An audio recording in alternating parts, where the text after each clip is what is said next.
नमस्कार, मैं हूं जल्पा क्षत्रिय और आप देख रहे हो के न्यूज नेशनल।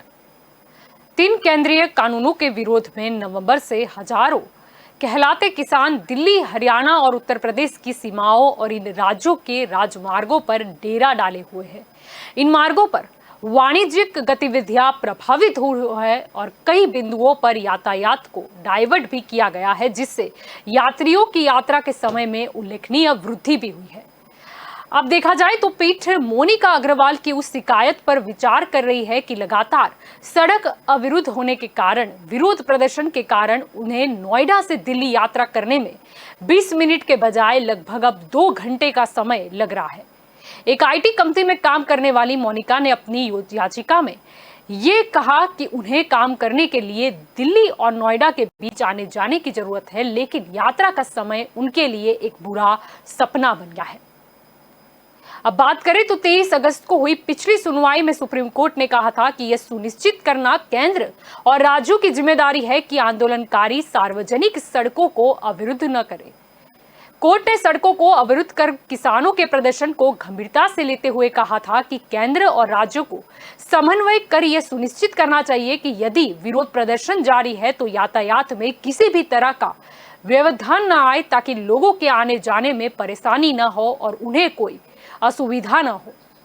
और यही बात करें तो आज भी सुप्रीम कोर्ट ने बहुत ही सख्त टिप्पणी भी की है और ये बेहद जरूरी भी था। और यही हमारा आज का चर्चा का विषय है। और हमारे साथ इस चर्चा में जुड़ चुके हैं राजनीतिक विशेषज्ञ प्रकाश कापड़िया हमारे साथ जुड़ चुके हैं, राजनीतिक विशेषज्ञ ज्योति अमीन भी हमारे साथ जुड़ चुकी है और भाजपा की ओर से शैलेश परमार हमारे साथ जुड़े हैं। आप सभी का स्वागत है के न्यूज में। शैलेश जी, आपसे शुरुआत करना चाहेंगे। आखिरकार आम जनता को लग रहा है कि अब उनकी शायद परेशानी का अंत आ जाएगा, क्योंकि हम देख रहे थे कि जिस हिसाब से किसान आंदोलन के नाम पर जो चक्का जाम किया जा रहा था, जिसकी वजह से जनता जो है काफी परेशान हो गई है। और खास तौर पर अगर हम बात करें गाजीपुर बॉर्डर की, खास करके हम बात करें कि जो नोएडा और दिल्ली को कनेक्ट कर रही है, उस जगह पर चक्का जाम की वजह से लोगों को काफ़ी जो है परेशानियां भी भुगतनी पड़ी। कई लोग ऐसे भी हैं जिन्होंने कहीं ना कहीं नौकरी छोड़ दिया, नौकरी उन्हें गंवानी भी पड़ी, क्योंकि समय मर्यादा काफ़ी बढ़ जाती थी नोएडा से दिल्ली जाने के लिए। और अब सुप्रीम कोर्ट ने भी स्पष्ट जो है कह दिया है कि आम लोगों को आवाजाही का अधिकार है, कोई उसे अवरुद्ध नहीं कर सकता। क्या कहना चाहेंगे? पहले तो बहुत बहुत अभिनंदन है कि आपने ये जो कहलाते किसान जो दिल्ली को बांध में रखे थे उसके बारे में डिबेट की है। जल्पा जी, आपको और के न्यूज के दर्शकों को और के न्यूज के पूरी टीम को अभिनंदन। ये हमारे संविधान में सबको आंदोलन का अधिकार है, सबको उसकी जो उसको जो चाहिए कि ये कर्मचारी है, किसान है, व्यापारी है, कोई सामाजिक संगठन है, उसकी जो मांगे हैं वो कहीं ना कहीं पूरी नहीं होती, या तो कुछ पूरी हुई है, आधी नहीं होती।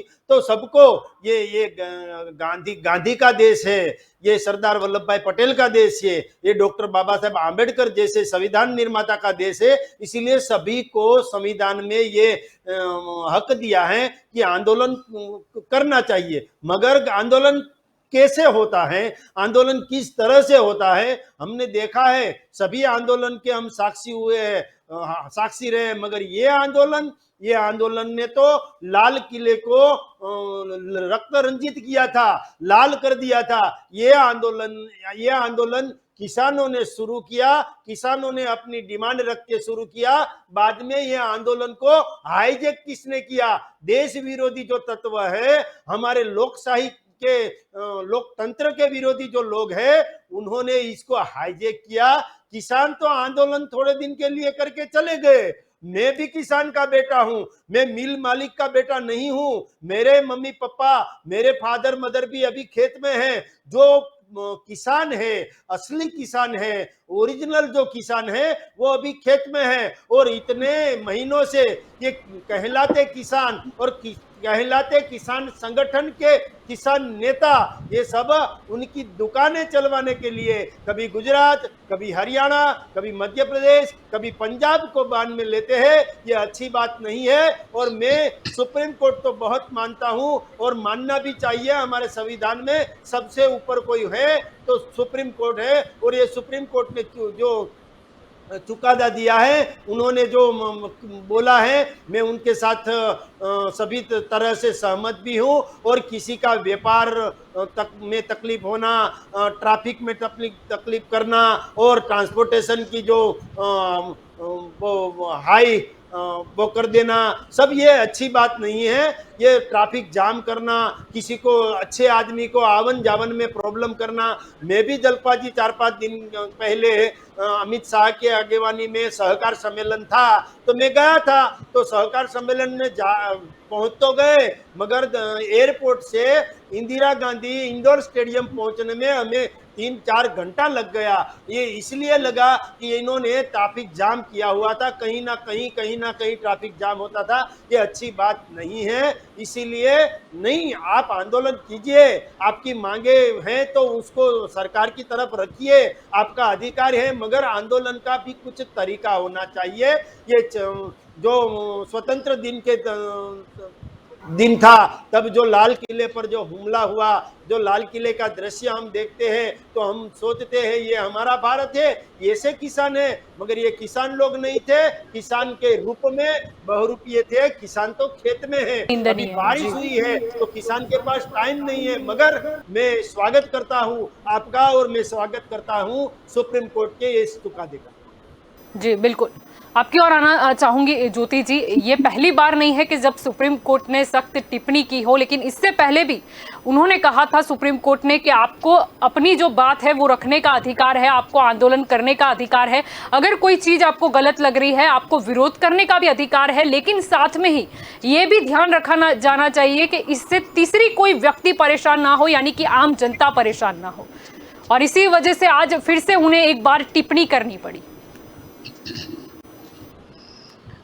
जरूर जलपा, अब इसमें दूसरा पहलू भी है कि जो सुप्रीम कोर्ट ने कहा था पिछली बार जब कड़ी टिप्पणी की थी तब, कि ये केंद्र सरकार और राज्य सरकार की भी जिम्मेदारी है कि इन मसलों का जल्दी से हल लाया जाए, क्योंकि जब हजारों किसान स्वयंभू होते हैं ना, तब इस तरह उनको लाठीचार्ज करके इस तरह से नहीं खदेड़ सकते, क्योंकि फिर बहुत पैमाने पे आंदोलन फैल जाता है।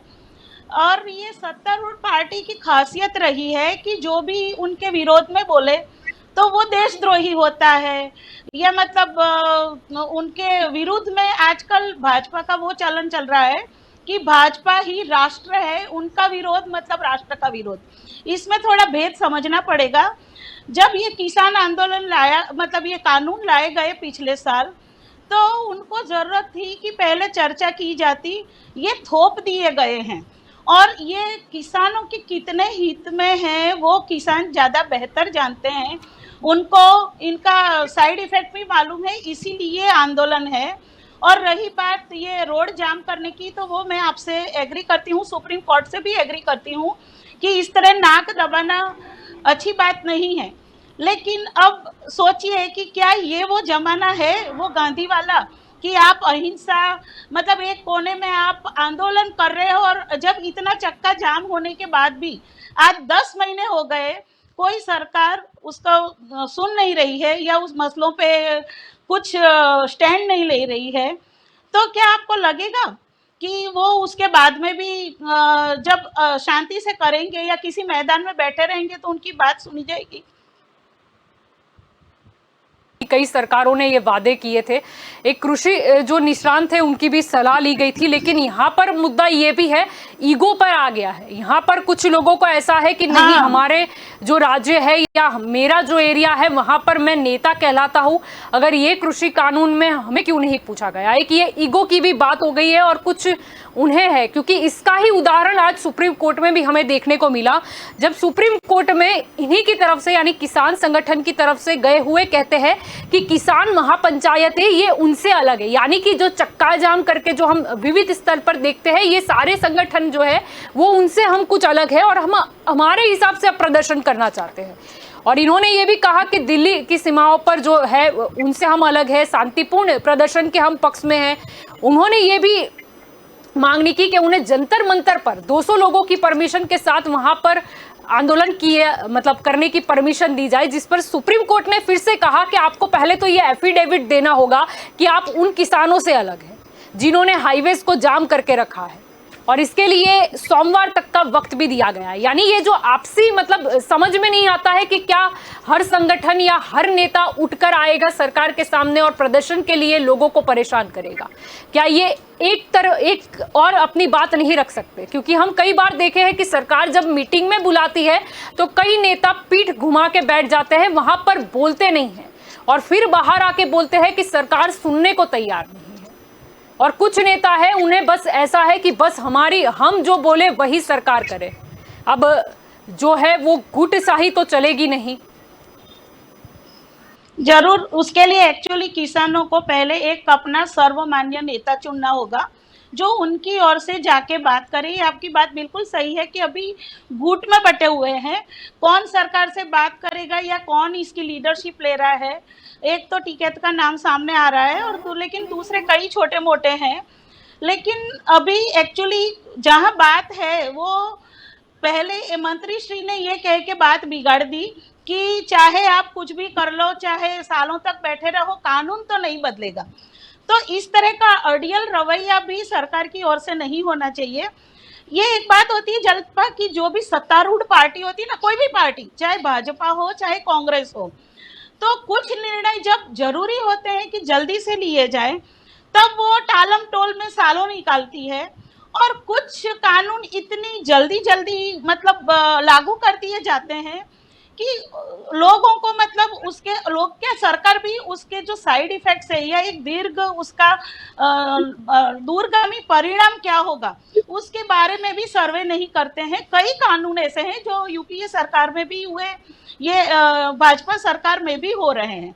उन्हीं में से एक कानून ये कृषि कायदे हैं। आपको पहले कहीं ना कहीं, क्योंकि इसमें जो है ना कायदे जब बनाए जाते हैं तो दो तरह से होते हैं इसमें कि कुछ तो अपनी मतलब फंड रेजर के फायदे के लिए जब जल्दी जल्दी मचा दी जाती है, या फिर अपनी वोट बैंक को संभालने के लिए कुछ कायदे कानून लागू कर दिए जाते हैं।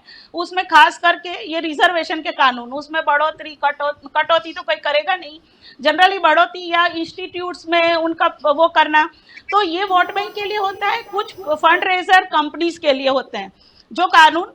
तो ये कृषि कायदे हैं। अब मैं तो सिर्फ यही कहूंगी कि अभी आप देख लो एपीएमसी की इस साल की रिपोर्ट, आर्थिक रिपोर्ट आप देखो, सारी एपीएमसी अब खस्ता हालत हो चली है। तो मुझे लगता है कहीं ना कहीं ये किसानों का मुद्दा भी सही है। हालांकि गुजरात में क्या है कि जो एपीएमसी है लगभग हर एक में भाजपा के कार्यकर्ता ही बैठे हुए हैं, तो वो बोलेंगे नहीं, लेकिन रिपोर्ट्स बोलती हैं।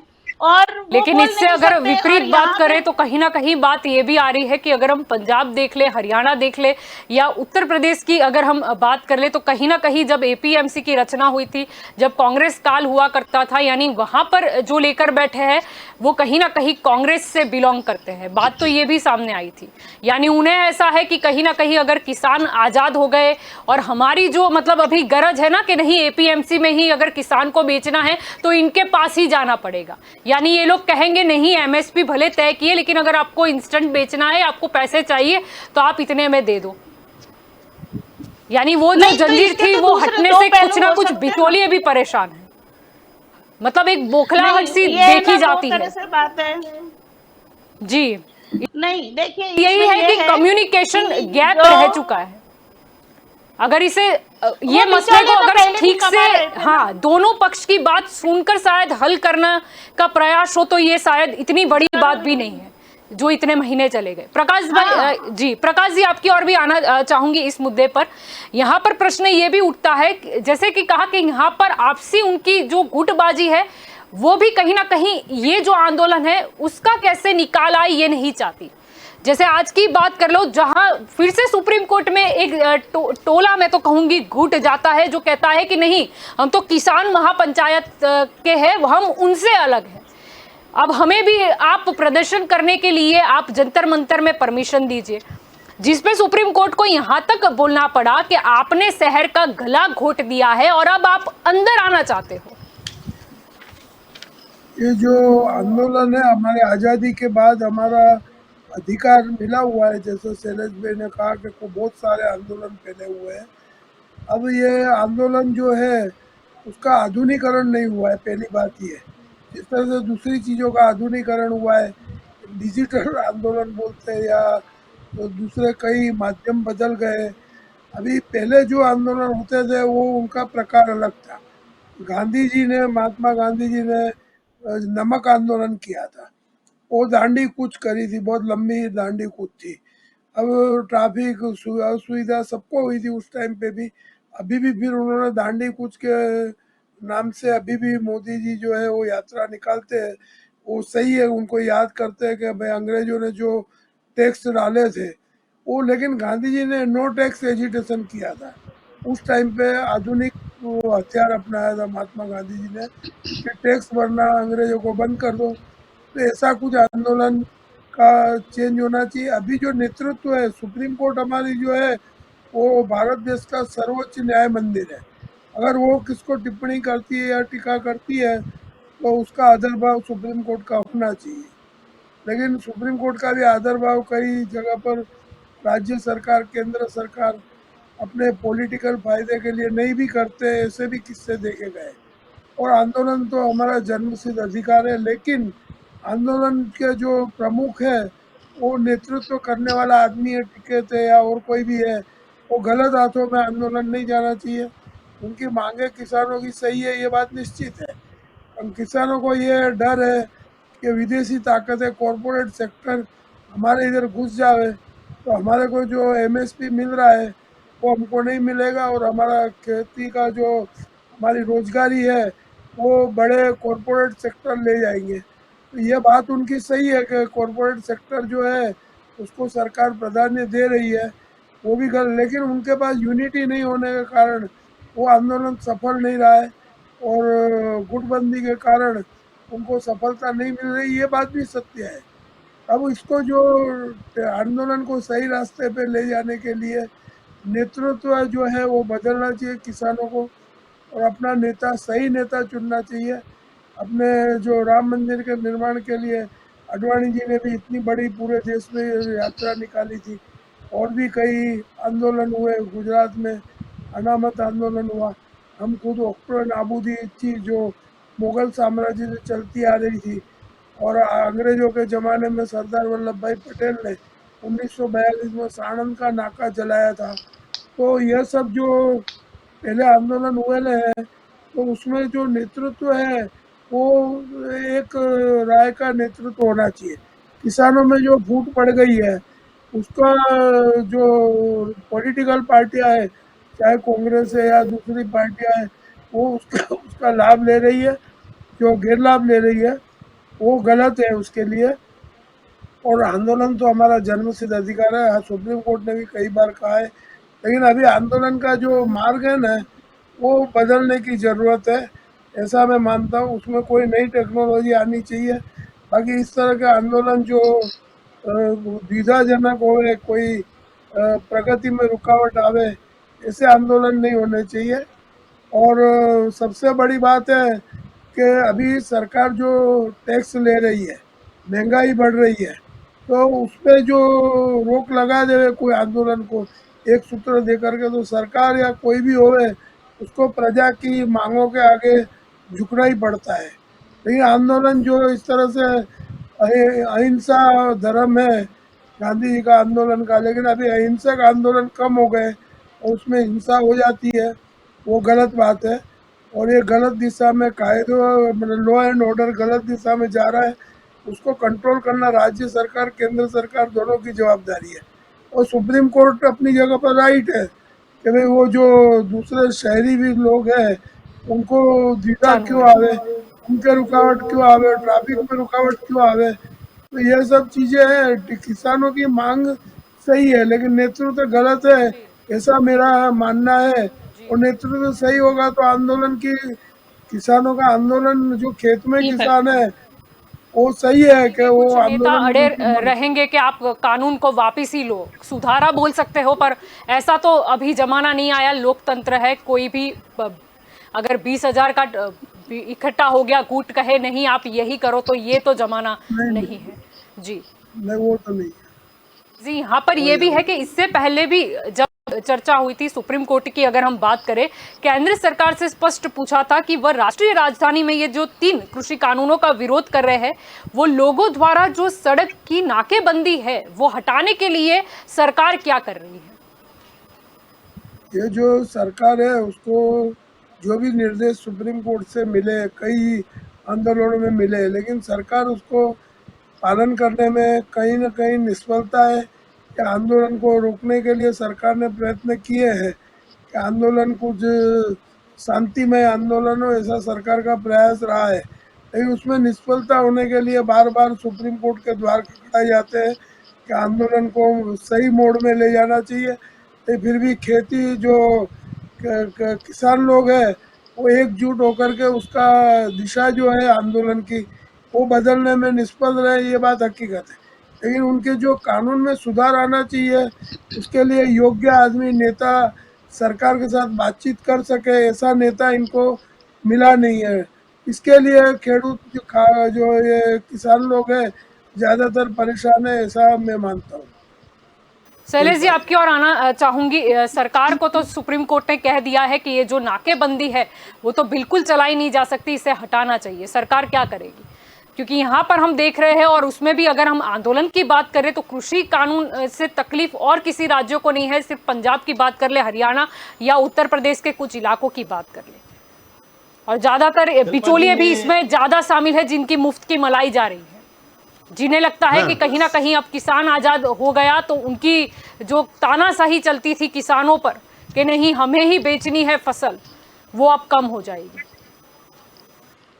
जल्पा जी, मैं आपके के न्यूज के चैनल के बाजू में चल रहा जो वीडियो है सब देख रहा हूँ। यहाँ नाकाबंदी हुई है, ट्रैफिक जाम हुआ है। ये अभी मेरे भाई प्रकाश भाई बोल रहे थे कि आंदोलन अहिंसक होना चाहिए, लॉ एंड ऑर्डर जो है, लॉ एंड ऑर्डर उसके ध्यान में रख के आंदोलन होना चाहिए। उसकी बात के साथ मैं सहमत हूँ। आंदोलन का अधिकार संवैधानिक है, जन्मसिद्ध अधिकार भी है। और ये जो दिल्ली शहर है उसका गला घोट दिया है, ऐसा सुप्रीम कोर्ट ने कहा है। तो इसीलिए मैं ये भी मानता हूँ कि आम जनता भी परेशान हो गई। आम जनता को परेशान करना उसका अधिकार नहीं है। और मेरी बहन जी बोल रही थी, राजकीय विश्लेषक, कि किसानों के साथ बैठना चाहिए। मेरी बहन जी को पता नहीं होगा कि जो एग्रीकल्चर मिनिस्टर है तोमर जी, वो बारह टाइम किसानों के साथ बैठे हैं। और जो किसान के रूप में जो किसान आगेवान उसको बताता है, वो जो राकेश टिकैत जी है उसके साथ ही बैठते। राकेश टिकैत जी और उसकी टीम पहले अंदर कुछ और बोलती है, बाद में बाहर आके कुछ और बोलती है, किसी के साथ फोन में बार बात होती है और कुछ और बोलती है। तो उसका मतलब क्या है कि उसकी टीम कुछ गलत करना चाहती है कि आंदोलन चलाओ, जैसे भी किसान परेशान हो तो कोई बात नहीं, हमारी दुकान चलनी चाहिए, आंदोलन खत्म तो टिकट की दुकान खत्म, ऐसा मानते थे। और आपने बोला कि 3 कानून, ये मेरी बहन जी जो है उन्होंने बोला कि 3 कानून की बात, तो तीनों कानून में मुझे पता है 100% मैं एग्रीकल्चर के साथ भी जुड़ा हुआ हूँ और सहकारिता के साथ भी जुड़ा हुआ हूँ। तो कोऑपरेटिव माध्यम से भी किसान को इसमें रोजगारी मिल रही है। एपीएमसी बंद हो जाएंगे ऐसा बोल रहे थे, तो एपीएमसी का तो नवीनीकरण हो रहा है, नए एपीएमसी बन रहे हैं, तो एपीएमसी कोई बंद नहीं हुआ है। दूसरी बात, एमएसपी खत्म हो जाएगी। मिनिमम सपोर्ट प्राइस कल ही जारी किया, 1110 रुपया हमारे गुजरात सरकार ने जारी किया कि 1110 में मिनिमम सपोर्ट प्राइस में आप अपना जो फसल है अपनी वो बेच सकते हो। और यहाँ नहीं बेचो पहले क्या था, एपीएमसी का राजाशाही जैसा चल रहा था कि उनकी एपीएमसी के तहत जो तहसील आती है उसकी जो मंडली है वो मंडली वहां ही बेच सकती है। किसी और एपीएमसी में 1110 से ज्यादा अगर मिलता है तो नहीं बेच सकती। ये हमारे आदरणीय नरेंद्र भाई मोदी ने बोला कि किसान वहां ही क्यों बेचे, क्योंकि वहां जो व्यापारी हैं वो एपीएमसी से जुड़े हैं, वो एपीएमसी को हाईजेक करते हैं और व्यापारी डिसाइड करते हैं कि इतना ही दाम देना है मूंगफली का, इतना ही दाम देना है। तो इसीलिए तो किसान को किसी और एपीएमसी में, स्टेट की या देश की किसी और एपीएमसी में, यानी कि ऊंजा की एपीएमसी में, साणंद की एपीएमसी में 1110 रुपया है और ऊंजा की एपीएमसी में 1250 रुपया है, तो साणंद का किसान ऊंजा में बेच सकता है। ये कानून लाया है इसमें, तो इसमें क्या गलत है। तीसरी बात, कॉन्ट्रैक्ट फार्मिंग, तो कॉन्ट्रैक्ट फार्मिंग परमानेंट नहीं है और फर्जियात नहीं है। किसानों को, जिस किसान को अच्छा लगे वही कॉन्ट्रैक्ट फार्मिंग करे। हमारे गुजरात के महुआ जो तहसील है, जो सागर तट के ऊपर है, भावनगर डिस्ट्रिक्ट में आता है, वहाँ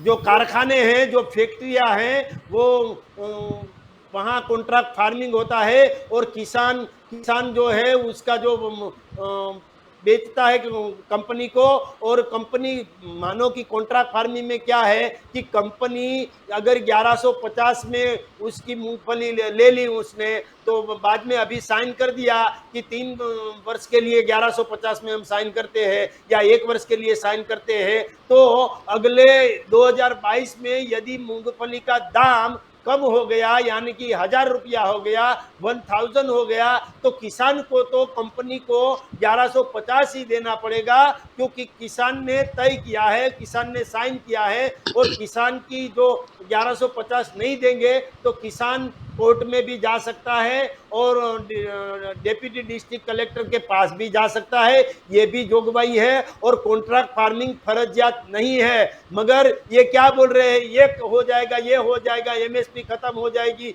किसान की जो खेत है वो कंपनियां ले जाएगी। कंपनी में 7, 12 और 8 देना ही नहीं है, 8A और 7, 12 देना ही नहीं है। वो जो खेत का कागज है वो देना ही नहीं है। जो कागज देना ही नहीं है, दस्तावेज देना ही नहीं है, तो कैसे चली जाएगी। अगर जलपा जी हमारा मकान है, हमारा बंगला है, किसी को रेंट पे देते हैं 11 महीने के रेंट पे, तो रेंट पूरा हो जाता है तो वापस हमें हमारा मकान मिल जाता है ना, वैसे ही ये वापस मिल जाता है। मगर जिसको अपनी दुकान चलानी है और दिल्ली जैसे अच्छे राज्य को, और जहां पूरे देश का संचालन हो रहा है, जहां सचिवालय है, जहां हमारे देश की संसद है, वहां का एटमॉस्फेयर कैसे बिगड़े, वहां का वातावरण कैसे डैमेज हो, ये दिशा में चलने वाले ये लोग हैं। आंदोलन तो एक तरीके से होता है और बैठक के बाद 1 बैठक, 2 बैठक, 3 बैठक, 12 बैठक तक माने नहीं, और अंदर जाके सब अच्छी बात करके सब अच्छी तरह हाथ मिला के चलते हैं और बाहर आके दूसरी बात बोलते हैं। और ये राकेश टिकैत जी भी, उसके पापा भी कांग्रेस के साथ जुड़े थे। कांग्रेस की दुकान और राकेश टिकैत की दुकान दोनों बाजू बाजू में है, इसीलिए ये आंदोलन भी पिछले पर्दे के पीछे कांग्रेस ही चला रहा है। और उसका फंडिंग कहाँ से आता है, देश के बाहर के तत्व फंडिंग करते हैं, वो भी सब जानते हैं। किसने लाल किले पर हमला किया था आंदोलन के नाम पर, वो भी जानते हैं। और किसानों को 18% उसके जो लेते थे किराया, उसमें उसको ब्याज देना पड़ता था, वो 0% ब्याज देने का भी काम किया है नरेंद्र भाई मोदी ने। किसानों की आय दुगनी कैसे हो उस दिशा में काम करते हैं। और ऑनलाइन पेमेंट सीधा पीएम, हमारे प्राइम मिनिस्टर ऑनलाइन पेमेंट डाले और गांव के किसान के अकाउंट में सीधा 2000 रुपया चला जाए, सीधी सहाय चली जाए। कोई भी, अभी ताऊते साइक्लोन आया था हमारे गुजरात में, उसमें भी 500 करोड़ की सहाय, और सागर किनारे वाले जो मत्स्य उद्योग वाले हैं उसको 105 करोड़ की सहाय देने वाले भी हमारी गुजरात की सरकार थी और आदरणीय नरेंद्र भाई मोदी थे। मगर मैं ये भी मानता हूं जलपा जी, सरकार की कहीं गलती भी होती है, जो काम करे उससे गलती भी होती है, तो गलती हम स्वीकार करते हैं, एक्सेप्ट करते हैं। मगर जो लोग एक्सेप्ट ही नहीं करते, सुबह उठ के आंदोलन ही ढूंढा करते हैं, उसके लिए मैं कुछ कहना नहीं चाहता, क्योंकि ये लोग तो कहीं ना कहीं से नेगेटिविटी उसके पूरे शरीर में आ गई है, इसलिए सुबह उठ के आंदोलन ही ढूंढते रहेंगे। मगर सरकार का काम करेगी। सरकार को जो मतदाताओं ने जवाबदारी दी है, आदरणीय नरेंद्र भाई मोदी ने गुजरात और पूरे देश को वैश्विक फलक पर ले जाने के लिए बहुत मेहनत की है। अमेरिका हो, ब्राजील हो, ऑस्ट्रेलिया हो, कनाडा हो या कोई भी देश हो, अभी भारत की तरफ देख रहा है और भारत की तरफ निगाहें रख रहा है। भारत आत्मनिर्भर होने जा रहा है और ये कृषि से ही भारत आत्मनिर्भर का पहला कदम बढ़ाएगा।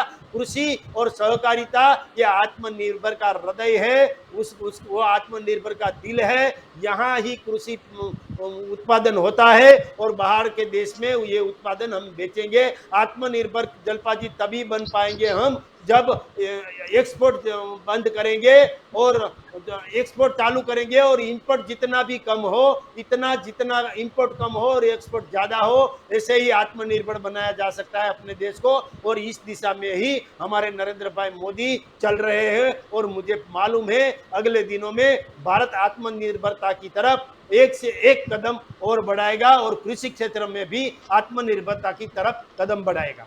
जी बिल्कुल। ज्योति जी आपकी ओर आना चाहूंगी। मुद्दा यहाँ पर ये भी है, शैलेश भाई के मुद्दे कृषि क्षेत्र की अगर मैं बात करूं तो कहीं ना कहीं दूसरे देशों से कंपैरिजन करें तो भले ही हमारा देश कृषि प्रधान कहलाता है, लेकिन फिर भी 50 साल हम टेक्नोलॉजी में पीछे, और कहीं ना कहीं सुधार की आवश्यकता तो थी। और गिर जाएगी ये डर से ऐसा नहीं है कि छती ना बांधी जाए।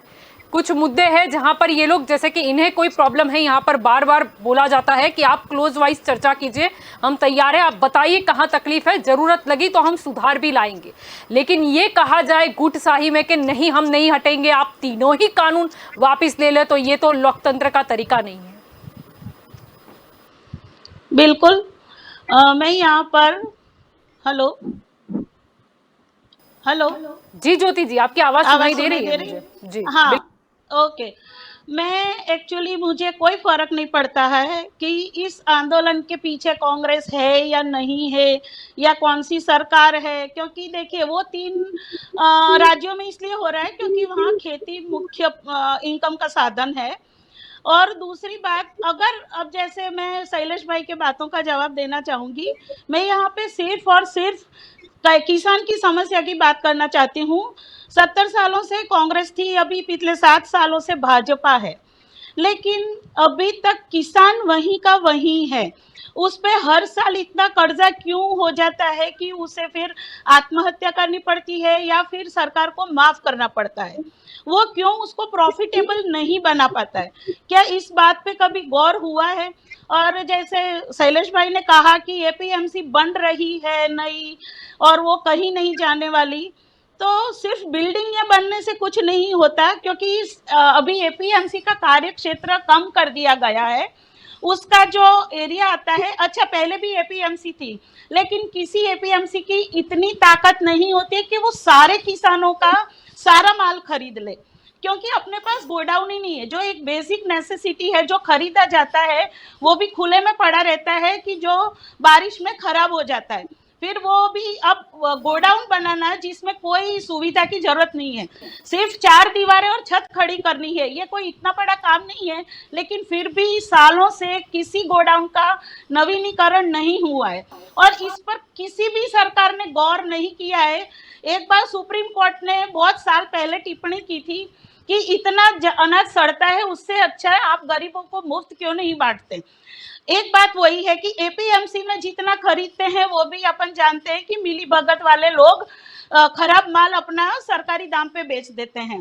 बात है हर किसान की, तो जो है वो बाहर वाले खरीदते हैं और आज तक रिकॉर्ड रहा है कि किसी सरकारी जो नियम से जो लागू किया गया ना, वो रेट किसी किसान को नहीं दिया गया।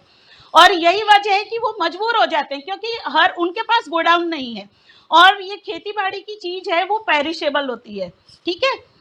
तो अब वो कहाँ संभालेंगे अपना, उसका घर इतना बड़ा नहीं होता है कि वो खुद अपने घर में रखे, क्योंकि उसको दूसरी फसल की तैयारी करनी होती का है। फायदा लोग तो उठा भी वो जाते गोडाउन, हैं। जी हाँ, जी बिल्कुल, और जी ये बिल्कुल। अभी भी रहेगा, आप कोई भी कानून लाओ, अभी भी बिचौलिए तो रहेंगे, क्योंकि गोडाउन ही नहीं है।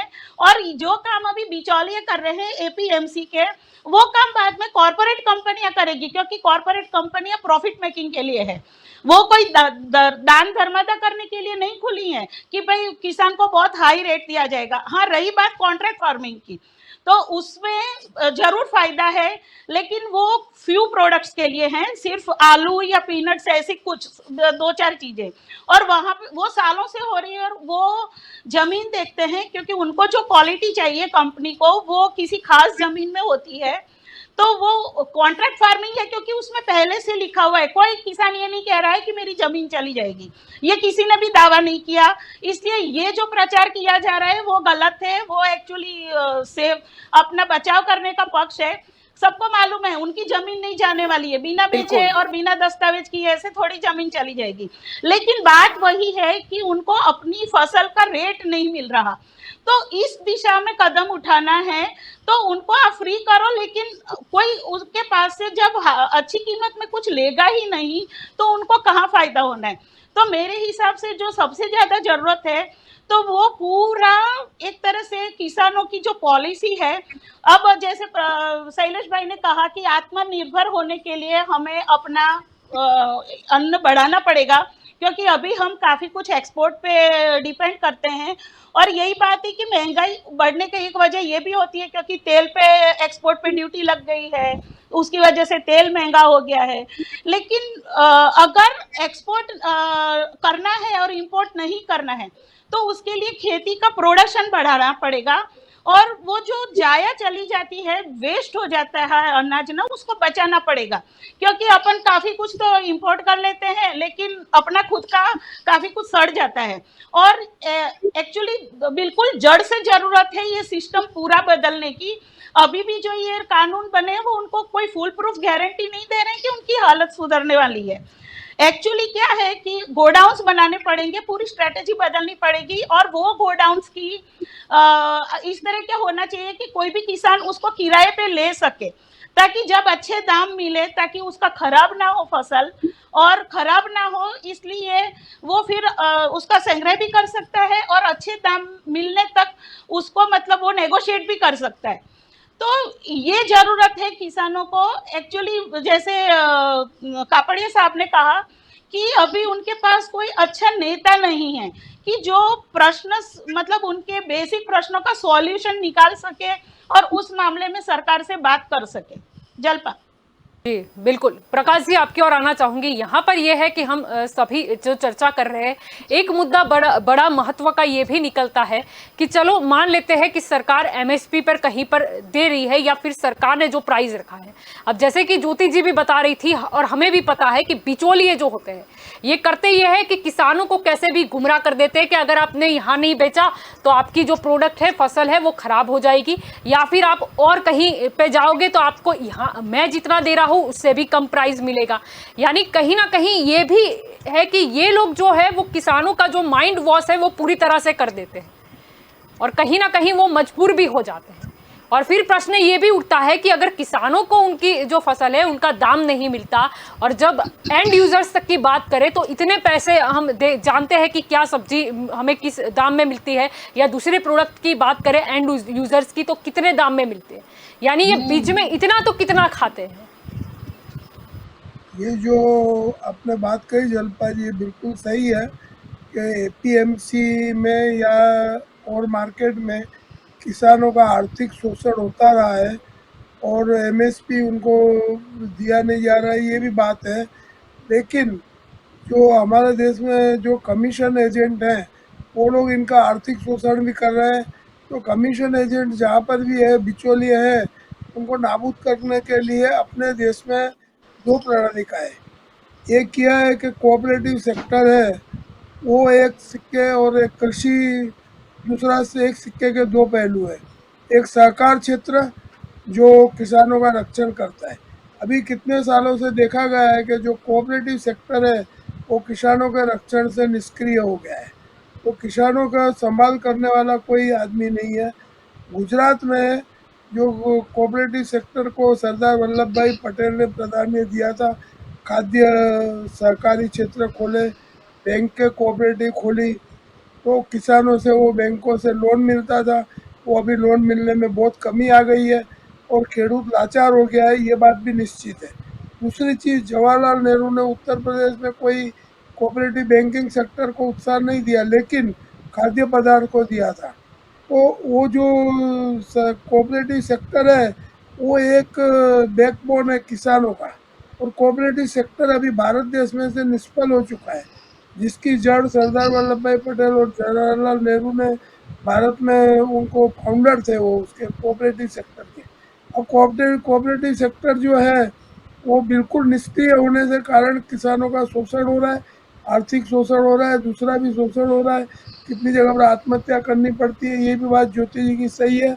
और उसके लिए सरकार को कुछ कड़े कदम उठाने चाहिए कि कोऑपरेटिव सेक्टर आगे आएगा। जैसे एफसीआई है, food corporation of India, godown में माल सड़ जाता है, मिल नहीं पाता है, और करप्शन के अंदर उनको करप्शन के नीचे वो माल को क्या करते हैं वो जाने लगे। करप्शन बहुत एफसीआई में पोस्टिंग के लिए प्रीमियम चलता है। तो यह बात फूड कॉरपोरेशन ऑफ इंडिया के सभी अधिकारियों को सालों से मालूम है, कांग्रेस के शासन में भी चलता था, अभी के शासन में भी चलता है। तो उसको कहीं ना कहीं जो खेती हमारा धरती पुत्र है उसको रक्षा करने के लिए सरकार को कोऑपरेटिव सेक्टर जो अभी मृतप्राय अवस्था में है उसको जीवंत करना चाहिए, जिससे जी उनका अलग अलग नेता की कोई जरूरत ही नहीं पड़े। जो सहकारी मंडलियां हैं, खेडूत सहकारी मंडलियां है, बैंकिंग सेक्टर है, उनको पैसा देवे। अभी कोऑपरेटिव सेक्टर है, खुद इधर इतनी बैंकें बंद हो गई, 2001 2002 में, 2004 में 80 बैंकें बंद हो गई, तो उनके पास किसानों को देने के लिए पैसा ही नहीं है अभी। तो ऐसी परिस्थिति का निर्माण में जो बैंकिंग सेक्टर है, जो किसानों की बैकबोन है, सहकारी क्षेत्र किसानों की बैकबोन है, उसको मैं समझता हूँ मोदी जी अच्छे अपने को प्रधानमंत्री मिले हैं, ये बात निश्चित है, और वो ये दो क्षेत्र की तरफ ध्यान देंगे, ऐसा मैं शैलेश जी को आज कहूँगा, रिक्वेस्ट करूँगा कि प्रधानमंत्री तक ये बात पहुँचावे कि दो सेक्टर को जिये, जिससे किसान का विकास हो सके, उसकी वृद्धि हो सके, उसकी उन्नति हो सके, उत्पादन बढ़ सके और उसको सही मूल्य मिल सके। ऐसा मेरा अभिप्राय है जलपा जी। जी बिल्कुल। शैलेश जी, आपकी ओर आना चाहूंगी। यहाँ पर मुद्दा जो हमारा था, आज के सुप्रीम कोर्ट ने कई सख्त टिप्पणी की है।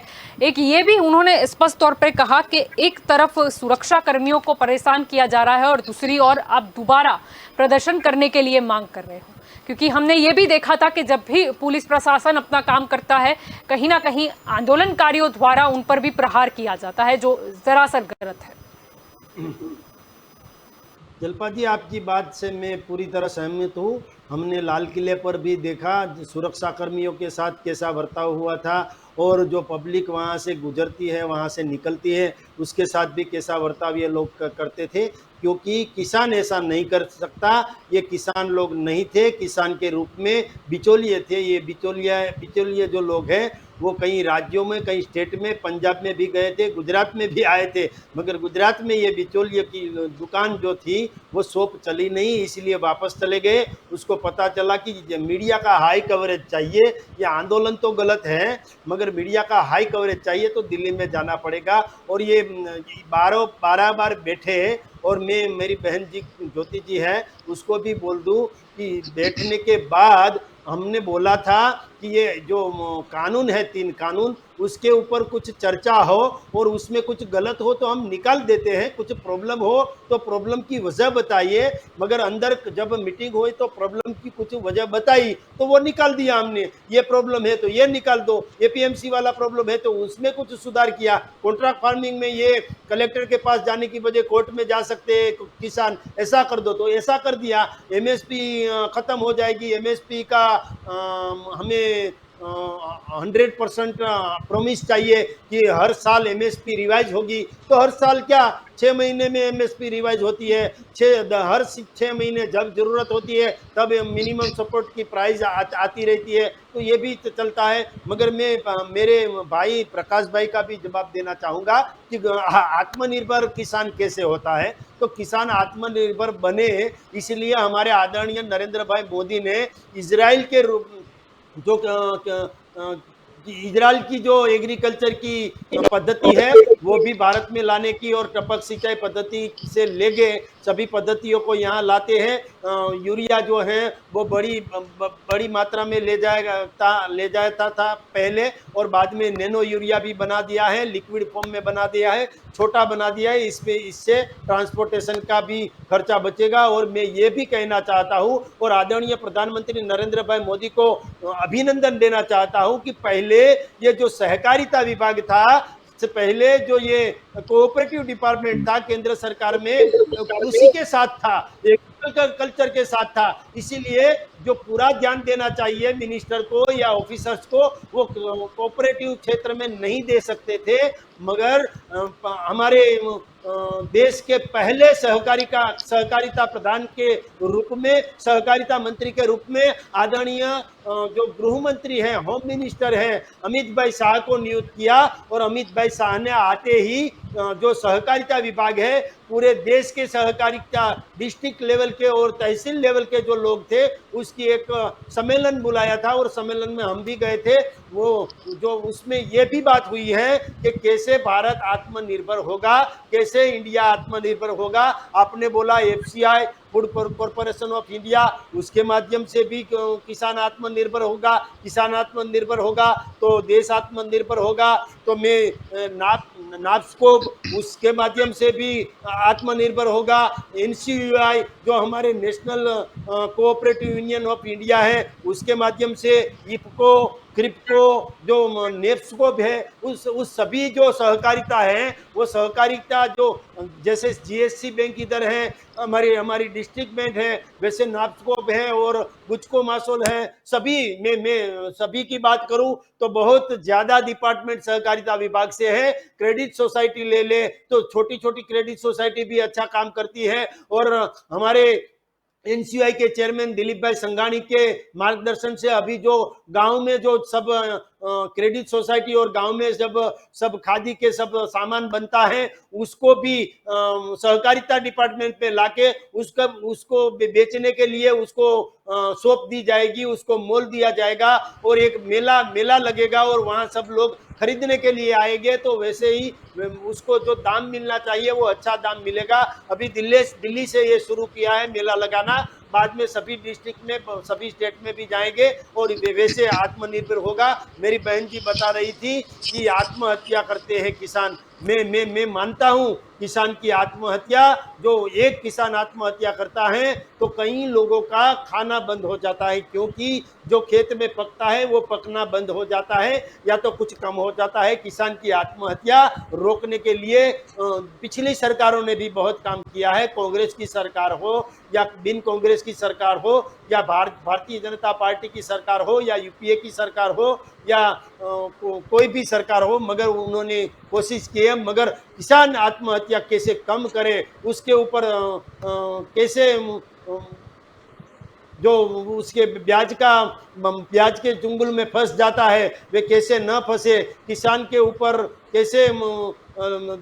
देवादार न बने, ऐसा प्रयत्न को सरकार करती ही है और करती ही रहेगी। और हमारे जो आदरणीय नरेंद्र भाई मोदी हैं, उन्होंने तो आते ही 17 दिनों के अंदर सरदार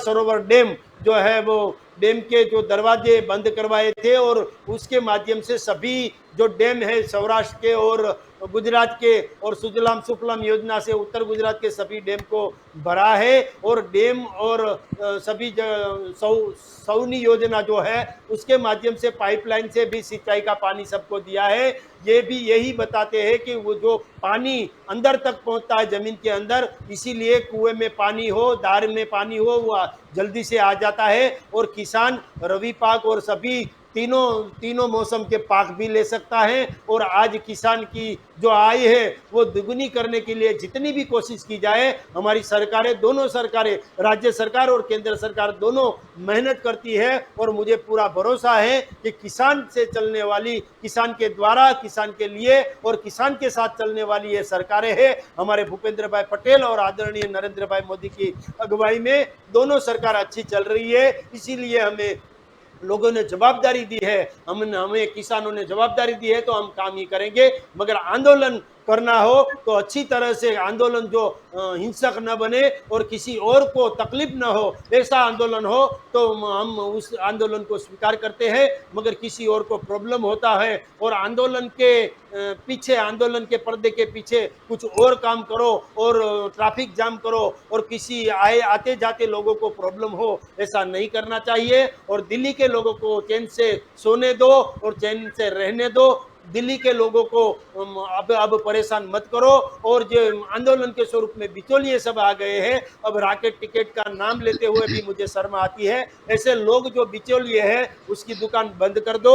और किसान जो है वो खेत में है। किसान को मैं तो ये भी जलपा जी कहना चाहता हूँ लास्ट में कि जो ये 3 कानून है उसका जो विरोध करता है ना, वो किसान का विरोधी है। कि तीन कानून का विरोध यानी कि किसान का विरोध, किसान के भले के लिए, किसान के अच्छे के लिए ये 3 कानून लाए हैं। और किसान के अच्छे के लिए जो लाए हैं उनमें विरोध करना यानी कि किसान का विरोध है। अब ये बंद होना चाहिए। मगर आंदोलन करना चाहिए, अच्छी बात हो तो सरकार के साथ बैठ के चर्चा भी करनी चाहिए, टेबल पे बैठ के चर्चा भी हो सकती है। मगर आंदोलन के रूप में हिंसात्मक स्वरूप लाना ये अच्छी बात नहीं है। जलपा जी बिल्कुल, आपकी ओर आना चाहूंगी ज्योति जी। प्रश्न ये भी है हमारा, जो आज का मुद्दा है कि सुप्रीम कोर्ट ने कई सख्त टिप्पणी उन्हें करनी पड़ी। ये आवश्यक भी था, क्योंकि अगर हम बात करें, उन्होंने ये भी कहा था, जो किसान संगठन वहां पहुंचा था उनसे ये भी पूछा गया कि आप क्या चाहते हो कि नाकेबंदी की वजह से लोग बिजनेस छोड़ दें, यानी व्यवसाय जो अपना है वो बंद कर दें, या फिर कुछ तो बंद हो ही चुका है। उन्होंने ये भी पूछा कि कभी आपने प्रयास किया है, आपने आसपास के निवासियों से पूछा है कि विरोध प्रदर्शन से वे खुश है या नहीं। सही बात है जल्पा, मैं सहमत हूँ पूरी तरह से। क्योंकि अभी जो पिछले 10 महीने से ये चल रहा है उसमें सरकार में बैठे लोग नहीं, लेकिन आम जनता परेशान हो रही है। क्योंकि देखिए, सरकार तो वीआईपी है, वो उनके एरियाज भी वीआईपी रहते हैं और उनके लिए तो सड़कें भी खाली हो जाती है। डेली आने जाने वाले लोगों को दिक्कत होती है। और मैंने ये एक रिपोर्ट भी पढ़ी थी कि जिसमें ये गाजियाबाद के आसपास की कई फैक्ट्रीज बंद हो चुकी हैं, क्योंकि ट्रक आते जाते नहीं, तो रॉ मटेरियल आता नहीं और तैयार माल बाहर जाता नहीं। ऐसे वर्कर्स को भी आने जाने की दिक्कत रहती है, तो बिल्कुल ठप पड़ चुका है। खासकर मैंने जो पढ़ी थी वो जूतों की फैक्ट्री के बारे में पढ़ा था। तो जो अपना एक्चुअली जो दूसरी मल्टीनेशनल कंपनियां हैं जो अपने यहाँ जॉब वर्क करवाती हैं, तो ऐसी कंपनियां वहाँ गाजियाबाद और नोएडा के आसपास बहुत सारी हैं। तो उन सबको तो वो कहीं ना कहीं अपनी जो ये एक्सपोर्ट की छवि होती है ना, वो भी खराब करती है। तो ये इस तरह से बिल्कुल वाजिब तो नहीं था। लेकिन बस यही है कि दोनों पक्षों की तनातनी, सरकार कहो और इधर किसान नेता कहो, क्योंकि किसान नेताओं को ये लगता है कि जब तक नाक नहीं दबाएंगे ये सरकार सुनने वाली नहीं है।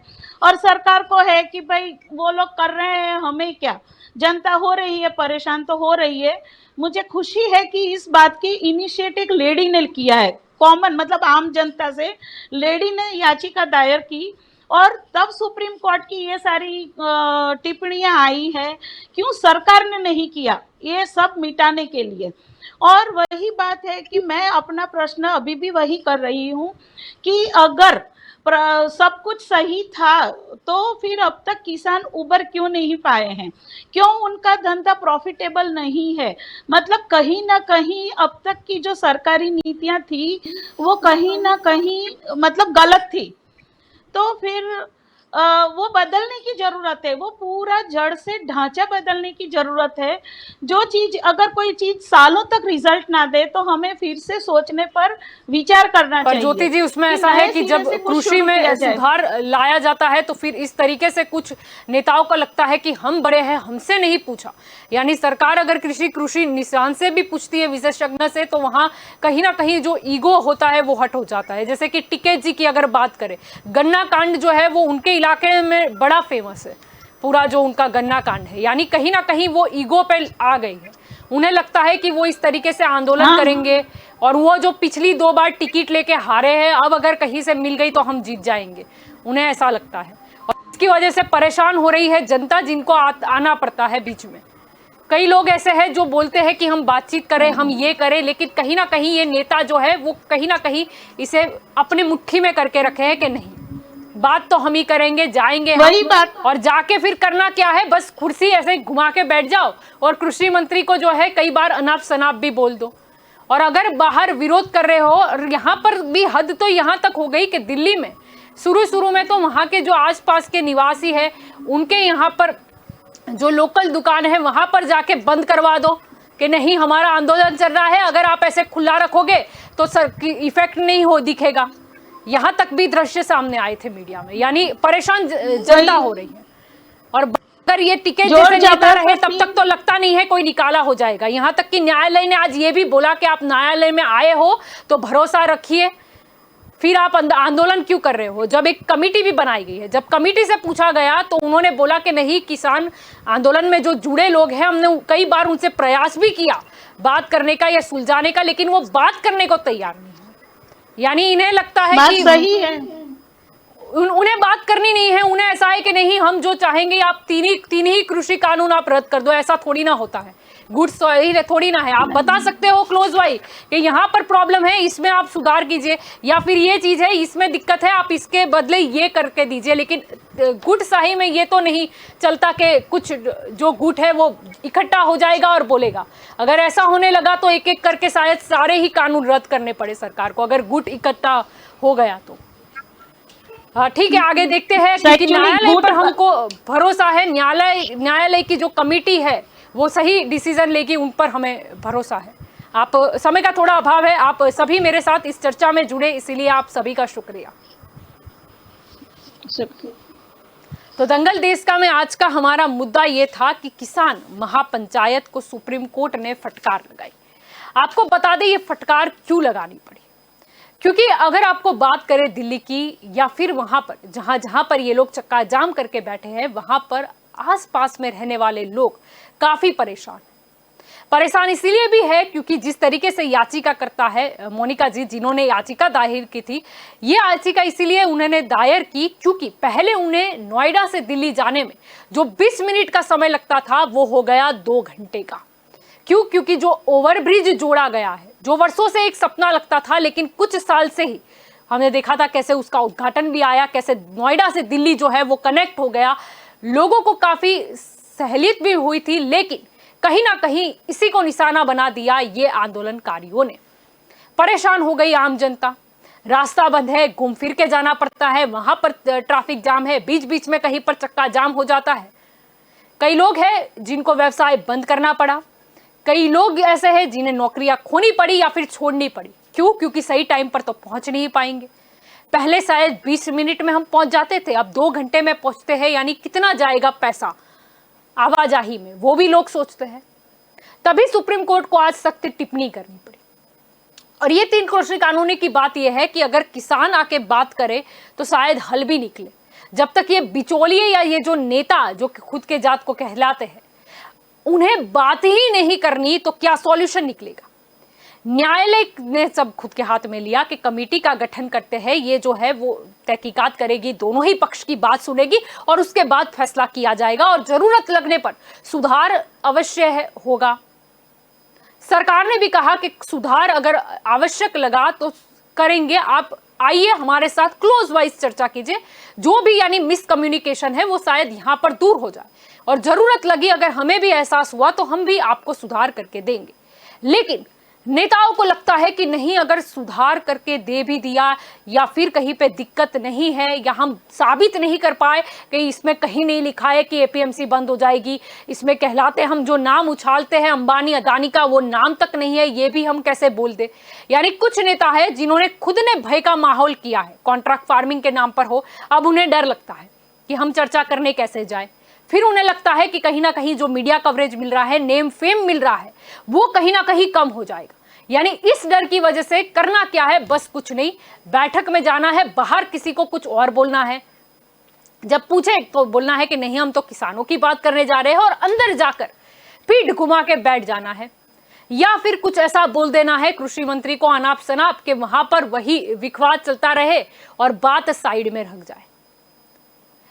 फिर होता क्या है, महापंचायत जो हमने मुजफ्फरनगर में देखी थी, वहां पर सुनने के लिए सब बेताब थे कि चलो इतने सारे, शायद ये खुद की जात को तो किसान बता रहे हैं इकट्ठा हुए हैं, शायद अब पता चलेगा कि इनको दिक्कत किस क्लोज में है, ये जो 3 कृषि कानून है कौन सी लाइन में क्या लिखा है, क्यों ये लोग इतना आंदोलन कर रहे हैं। जनता भी जानने के लिए काफी उत्सुक, लेकिन हुआ क्या।